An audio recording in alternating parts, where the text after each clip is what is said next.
Social મીડિયામાં મિત્રતા બાંધતા પહેલા ચેતી જાજો। જૂનાગઢમાં એક મહિલાને સોશિયલ મીડિયામાં મિત્રતા કરવી ભારે પડી છે। બોટાદના યુવાને મહિલા સાથે સોશિયલ મીડિયામાં મિત્રતા કરી। યુવાને મહિલા પાસેથી પૈસાની માંગણી કરી, ચેટ વાયરલ કરવાની ધમકી આપી અને પછી મારી નાખવાની પણ ધમકી આપી। મહિલાએ 1500 રૂપિયા ઓનલાઈન આપ્યા અને યુવાને ફરી 5000 માંગ્યા। પરિણીત મહિલાએ આરોપી કૃણાલ સામે પોલીસ ફરિયાદ નોંધાવી। પોલીસે ખંડણી સહિતની કલમ ઉમેરી ફરિયાદ દાખલ કરી છે। પોલીસે કૃણાલ વઢવાણિયાની ધરપકડ કરી વધુ તપાસ હાથ ધરી છે।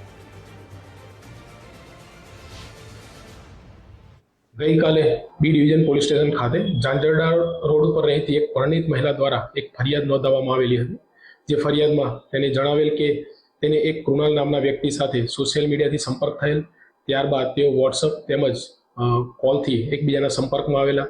એ વાતચીત દરમિયાન કૃણાલ દ્વારા તેના ફોટા મોર્ફ કરીને તેને બ્લેકમેલ કરવાનું ધમકી આપેલી અને તેને જાનથી મારી નાખવાની ધમકી આપી હતી। એમ કરીને એક વખત એની જોડેથી 1500 રૂપિયા ઓનલાઈન ટ્રાન્સફર કરાવ્યા હતા।